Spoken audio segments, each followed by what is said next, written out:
Good morning all of my dear student. कैसे हैं आप सभी। मुझे उम्मीद है कि आप सभी जो है अच्छे होंगे और स्वस्थ भी होंगे। जैसे कि अभी देखेंगे आपका एक सीपीओ का भी नोटिफिकेशन आ चुका है और भी बहुत सारे एग्ज़ाम हैं जिनके नोटिफिकेशन आ चुके हैं। तो हम उन्हीं एग्ज़ामों के महत्वपूर्ण दृष्टिकोण को ध्यान में रखते हुए ये आपकी जो क्लास हैं इनको चला रहे हैं। और जीएस में मैं आपको इतना वादा करता हूँ कि आपके कम से कम 90% जो प्रश्न हैं वो इसी सेशन से आपको मिल जाएंगे जो है। तो जब तक आपकी जो ऑफलाइन क्लासेस हैं, जो क्लास नहीं स्टार्ट हो जाती हैं, तब तक आप इन्हीं क्लासों से अपनी तैयारी को आगे की ओर बढ़ाएं। तो आज जो हम अर्थव्यवस्था की अपनी अगली सीरीज में बात कर रहे हैं, और जैसा कि हमने पिछली बार जो था विश्व बैंक से संबंधित बात कर रहे थे, वर्ल्ड बैंक को लेकर के बात कर रहे थे हम जो है पिछली क्लास में एक बैंक पर बात कर रहे थे, विश्व बैंक। और देखिए वर्ल्ड बैंक मैंने बता चुका था, जो वर्ल्ड बैंक जो है ब्रेटन वुड्स कॉन्फ्रेंस जो था उसकी देन थी। ये जो है आपका देन थी, एक ब्रेटन वुड्स सम्मेलन हुआ था उसकी देन थी। ये जो सम्मेलन था 1944 में हुआ था और इसी के एवज में 1945 में जो था वर्ल्ड बैंक की स्थापना हुई थी। अब देखिए जो वर्ल्ड बैंक जो था इसमें एक ही संस्था नहीं थी, ये जो है 5 संस्थाओं से मिलकर के बना, जिसमें प्रारंभिक समय में जो था एक संस्था की स्थापना हुई थी जो कि आपकी थी IBRD। ये थी international bank for reconstruction and development थी। और जैसा कि देखिए फिर एक और होती है IFC, इंटरनेशनल फाइनेंस कॉरपोरेशन की स्थापना होती है। और भी बैंक हैं, जैसे एक होती है IDA, इंटरनेशनल डेवलपमेंट एजेंसी की स्थापना हुई। जैसे फिर स्थापना हुई MIGA, MIGA, multilateral investment guarantee agency की स्थापना होती है। फिर इसके बाद में ICSID, international centre for settlement and investment disputes, इसकी भी जो है स्थापना होती है। तो यदि आप इस तरह से देखेंगे तो ये जो 5 संस्थान हैं जिनकी मदद से जो है वर्ल्ड बैंक की स्थापना हुई थी। तो हमने इससे पहली बैंक में वर्ल्ड बैंक की क्लास में जो था IBRD संस्था से संबंधित जो चीज़ें थी वो पढ़ ली थी। अब हम देखेंगे इसमें सबसे पहले IFC देखेंगे, फिर IDA देखेंगे, फिर MIGA से संबंधित, और फिर ICSID जो बैंक है उनसे संबंधित बातों को करेंगे।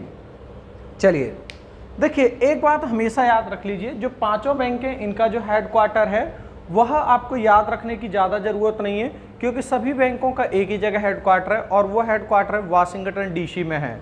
यानी जो अमेरिका की जो राजधानी है वहीं पर इसका जो है हेडक्वार्टर है। तो इसीलिए ज़्यादा आपको हेडक्वार्टर को अलग अलग रूपों में याद रखने की ज़रूरत नहीं है। आइए देखते हैं हम यहाँ पर IFC, वर्ल्ड बैंक की हम दूसरे जो क्लास है उसमें बात कर रहे हैं हम जो है, इसमें बात कर रहे हैं हम जो है IFC, इंटरनेशनल फाइनेंस कॉरपोरेशन, अंतर्राष्ट्रीय एक तरह से वित्त कोष है, या इसको हम कह सकते हैं निगम कह सकते हैं हम इसको जो है। ये जो है हमारा अंतर्राष्ट्रीय वित्त निगम, इंटरनेशनल फाइनेंस कॉरपोरेशन है। देखिए जो IFC की जो स्थापना थी वह IBRD को ही ध्यान में रखते हुए की गई थी। क्यों की गई थी? जैसे IBRD क्या था, दीर्घकालिक समय के लिए ऋण दे रहा था, लॉन्ग टर्म के लिए, और उसका जो ऋण रेट था वो महंगा भी था। तो दूसरी बात यह की जा रही थी, और साथ ही साथ में उसमें अधिकतर जो विकसित देश थे उनकी भी भूमिका अधिक थी, और वह अधिकतर उन्हीं देशों को ऋण देने का काम कर रहा था जो कि विकसित थे, और विशेष करके उन क्षेत्रों में ही ऋण दे रहा था जिनमें पुनर्निर्माण की आवश्यकता थी। तो यहाँ ये बात आई कि जो अल्प विकासशील देश हैं, जो अनडेवलपिंग कंट्रीज हैं, या जो अल्प विकसित देश हैं, जो अनडेवलप्ड कंट्रीज हैं, उनका विकास कैसे किया जाए। तो उन्हीं के विकास हैं, और साथ ही साथ वहाँ पर जो स्थित उद्योग हैं वो उद्योग जो कि विशेष करके वहाँ के जो देश की जो संरचना है उसमें अपनी भागीदारी रखते हैं। विशेष जैसे हम अपने यहाँ पर देखेंगे IOCL है, इंडियन ऑयल कॉरपोरेशन है, अगर लिमिटेड को देखेंगे तो ये क्या है, ये अपने प्रॉफिट के लिए काम नहीं करते, भारत सरकार के लिए काम करता है। तो ऐसे संस्थान जो कि विशेष करके वहाँ की सरकार को एक तरह से प्रॉफिट पहुँचाते हैं, तो उनके लिए जो काम करते हैं, उनके लिए जो ऋण देने का काम करती है वो IFC संस्था करती है। तो ध्यान देंगे, यदि हम इसकी स्थापना की बात करते हैं, फाउंडेशन की बात करते हैं हम इसकी जो है, अगर हम इसकी स्थापना की बात करते हैं 1956 में जो है इसकी स्थापना हुई है। और अगर इसका भी हेडक्वार्टर देखेंगे, यानी अगर हम इसके मुख्यालय की बात करते हैं, तो इसका जो मुख्यालय है वो भी जो है वाशिंगटन DC में है। DC का मतलब होता है डिस्ट्रिक्ट ऑफ कोलंबिया है, और ये जो है आपके USA United state of America यानी संयुक्त राज्य अमेरिका में स्थित है। और यदि हम इसमें टोटल मेंबर्स की बात करते हैं, यदि इसके हम जो है सदस्य संख्या की बात करते हैं, तो 185 सदस्य संख्या है इसमें। जरूरी नहीं है कि जो IBRD का सदस्य हो वो IFC की भी सदस्यता ले, ऐसा कोई ज़रूरी भी नहीं है। तो इसके जो टोटल मेंबर्स देखेंगे वह जो है एक तरह से 185 सदस्य देश हैं। अब हम इसमें ये बात करते हैं, ये जो संस्थान है वो कार्य किसके लिए करता है, तो उसको हम बात करते हैं। देखिए, सबसे पहला मैंने जैसे कि आपको बताया था कि जो अल्प विकासशील देश हैं उनके जो औद्योगिक क्षेत्र हैं उनके विकास में सबसे पहले भागीदारी निभाता है। तो सबसे पहली बात ध्यान देंगे, यदि हम कार्य देखेंगे किसके लिए काम करता है, ये फंक्शन किसके लिए करता है, तो उसमें सबसे पहला पॉइंट जो हमें ध्यान देना है कि जो अल्प विकासशील या अल्प विकसित देश हैं, अल्प विकासशील अनडेवलपिंग या अल्प विकसित देश, विकसित देशों के औद्योगिक संरचना, जो औद्योगिक इंडस्ट्रियलाइजेशन है, औद्योगिक संरचना में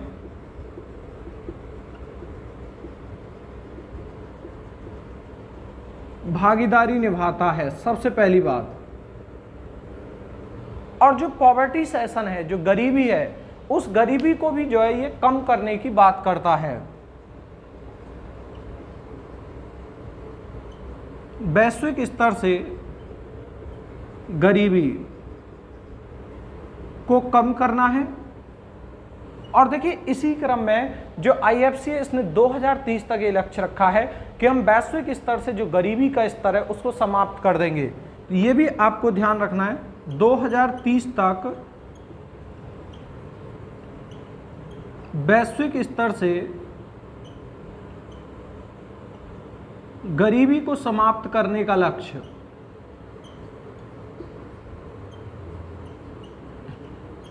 इसको जो है समाप्त करने का भी जो है इसने लक्ष्य रखा है। और देखिए, 1956 से लेकर के यदि हम अभी तक की बात करते हैं, 2020 तक की बात करते हैं, तो लगभग 450 कंपनियों ने जो है इससे ऋण लिया है। अब ऐसा नहीं कंपनी डायरेक्ट ऋण लेती हैं, वह एक तरह से अपनी औद्योगिक संरचनाओं को मजबूत करने के लिए केंद्रीय बैंक के माध्यम से यहाँ से ऋण लेती हैं। यदि हम बात करते हैं तो भारत में लगभग 1956 से 2020 तक 450 से अधिक कंपनियों ने इससे जो है ऋण लिया है।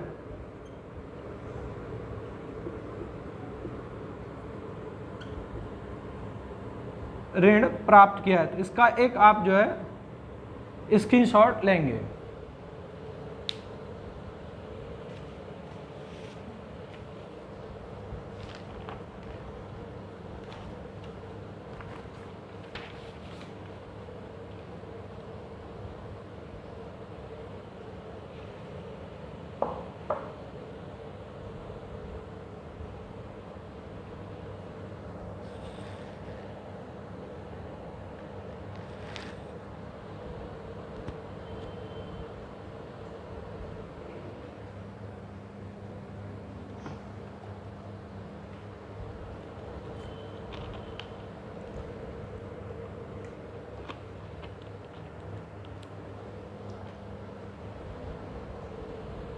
चलें, अब हम इसके बाद में नेक्स्ट संस्था को देखते हैं। जैसे एक संस्था है IDA, इंटरनेशनल डेवलपमेंट एजेंसी।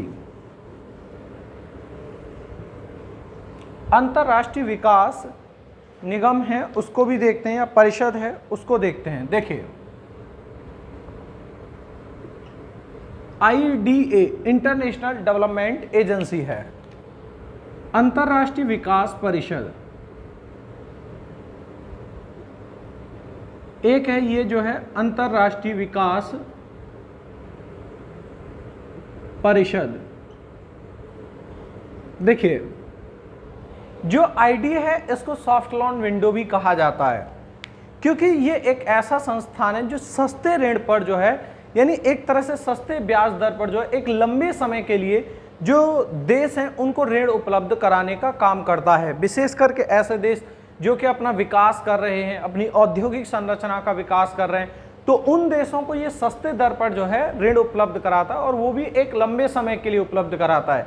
और इसी कारण से इसको जो है सॉफ्ट लोन विंडो भी कह दिया जाता है।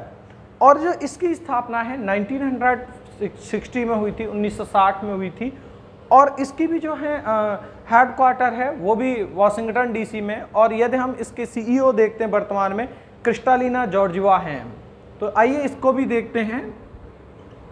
यदि हम सबसे पहले इसकी स्थापना की बात करते हैं, फॉर्मेशन की बात करते हैं, 1960 में हुई थी, 1960 में हुई थी।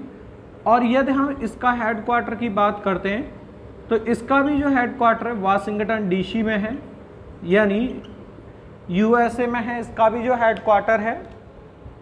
और यदि हम इसमें देखते हैं, इसके CEO देखते हैं, जॉर्जिवा क्रिस्टालिन है,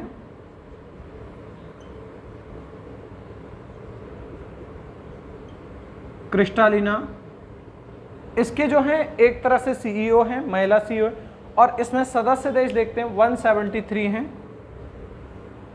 अगर हम इसमें टोटल मेंबर देखते हैं, सदस्य देश देखते हैं, तो 173 इसके सदस्य देश हैं। अब हम बात करते हैं कि इसका जो कार्य क्या है।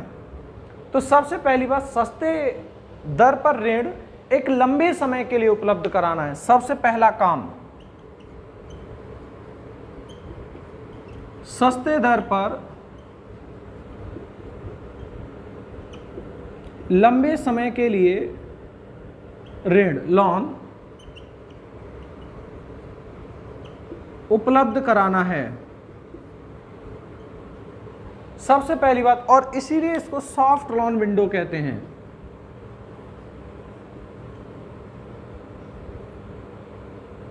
इसीलिए इसको जो है याद रखेंगे सॉफ्ट लोन विंडो, यानी सुलभ खिड़की, सुलभ ऋण खिड़की भी कह देते हैं इसको जो है। और ये विशेष करके जो है दूसरी बात याद रखना है, विकासशील देशों में कृषि संरचना, एग्रीकल्चर एवं आधारभूत इंफ्रास्ट्रक्चर, आधारभूत संरचना के लिए कार्य करता है। और देखिए एक बात और बताऊं, भारत विश्व का ऐसा तीसरा देश है जिसने सर्वाधिक जो है IDA से ऋण भी प्राप्त किया है, तो ये भी बात याद रखेंगे। भारत विश्व का तीसरा देश है जिसने IDA से सर्वाधिक ऋण प्राप्त किया है। और एक सबसे महत्वपूर्ण बात, राज्यों की बात करें तो सबसे ज़्यादा तमिलनाडु राज्य जो है उसने IDA से जो है सबसे ज़्यादा ऋण प्राप्त किया है। अगर राज्य में पूछ लिया जाए तो तमिलनाडु। देखिए विशेष करके जो राज्य भी होते हैं ये भी सेंट्रल बैंक के माध्यम से अपने विकास के लिए भी जो है ऋण प्राप्त कर सकते हैं, तो इसका आप एक स्क्रीनशॉट लेंगे।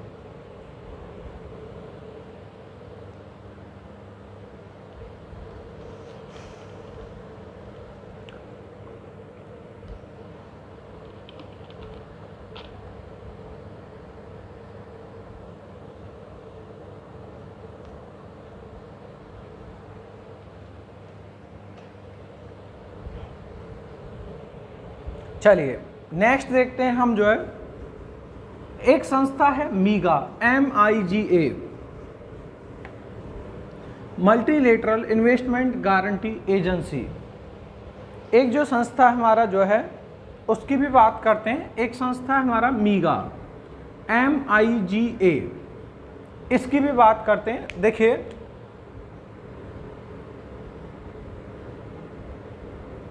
मल्टीलेटरल इन्वेस्टमेंट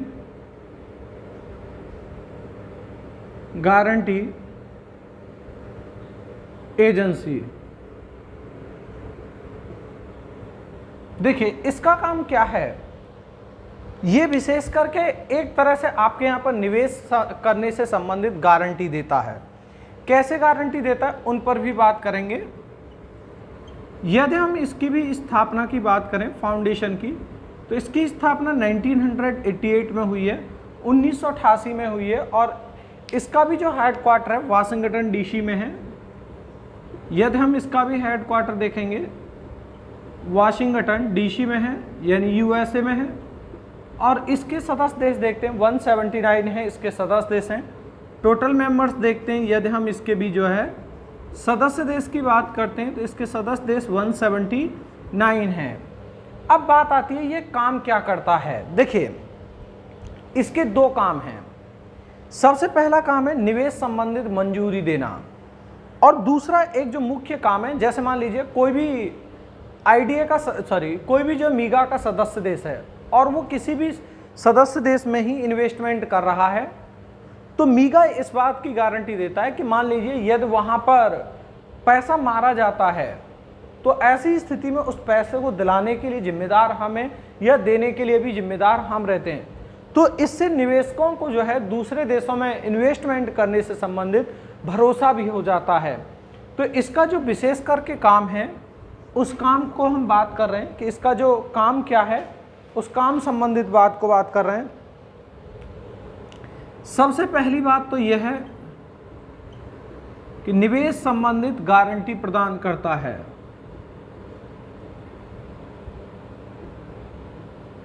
गारंटी प्रदान करता है, सबसे पहली बात तो ये इन्वेस्टमेंट की जो है गारंटी देगा ये जो है।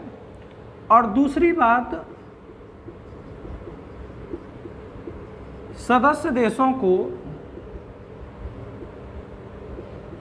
यह भरोसा दिया जाता है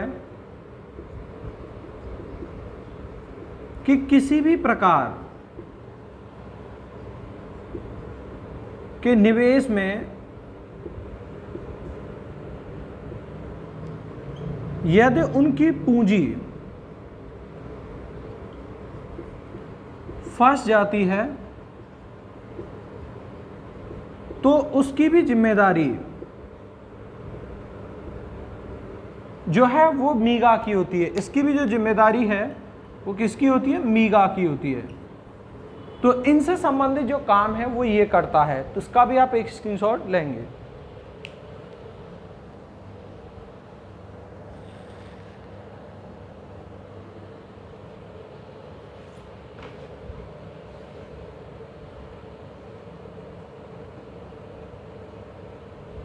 चलिए इसके बाद में हमारा एक लास्ट जो संस्था है उसको भी हम देखते हैं कौन सा संस्था है। देखिए एक है हमारा ICSID, international centre for settlement and investment disputes. ये देखेंगे हम जो है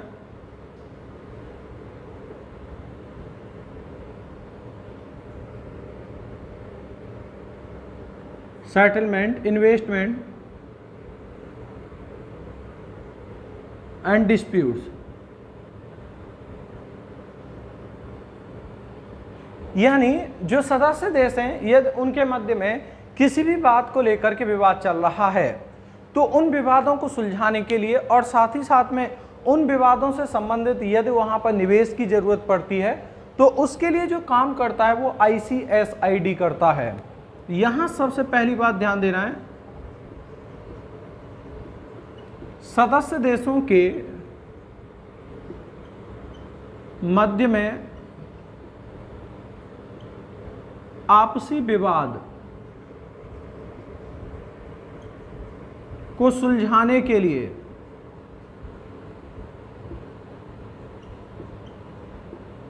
विशेष करके कार्य करता है। ये जो है यदि दो सदस्य देश हैं उनके मध्य में किसी भी प्रकार का जो विवाद है और उसको सुलझाना है तो उसके लिए काम करेगा। यदि हम इसकी स्थापना देखते हैं 1966 में इसकी स्थापना हुई है। यदि हम इसमें सदस्य संख्या देखते हैं तो 163 इसके जो है टोटल मेंबर्स हैं, 163 मेंबर्स हैं। और यदि हम इसका भी जो हेडक्वार्टर की बात करते हैं तो जो हेडक्वार्टर है वो भी वाशिंगटन डीसी में है, डिस्ट्रिक्ट ऑफ कोलंबिया में है इसका जो है। तो इस बात को भी आपको ध्यान रखना है। तो मेरे प्यारे छात्रों, आज जो हमने देखा यहाँ पर जो है वर्ल्ड बैंक से संबंधित जितने भी संस्थान थे उनको हमने देखा है। इसके बाद हमारी जो आगामी जो क्लास होगी उसमें हम जो ADB एशियन डेवलपमेंट बैंक है इस पर हम बात करेंगे। साथ ही साथ में एक बैंक पर भी बात करेंगे, ब्रिक्स पर भी बात करना है हमें जो है। और एक और संस्था थी जिस पर हमें बात करना है, जैसे एशियन डेवलपमेंट बैंक हो जाएगी, ब्रिक्स बैंक हो जाएगी, या इसी को NDB न्यू डेवलपमेंट बैंक भी इसको जो है कहा जाता है। तो उसको भी हमें देखना है कि ये क्या संस्था है, क्या किस तरह से काम करते हैं। एक हमें फिर WTO है, वर्ल्ड ट्रेड ऑर्गेनाइजेशन है, इससे संबंधित जो बातें हैं वो भी करनी है। तो मेरे प्यारे छात्रों, आज के हमने इस क्लास में जो वर्ल्ड बैंक से संबंधित जो संस्थान थे उनको पढ़ा और मुझे उम्मीद है कि आपके समझ में आया होगा और आप इसको लाइक एवं सब्सक्राइब करेंगे। तब तक के लिए आप अपने स्वास्थ्य का ख्याल रखें और अपने आप को सुरक्षित रखें। धन्यवाद।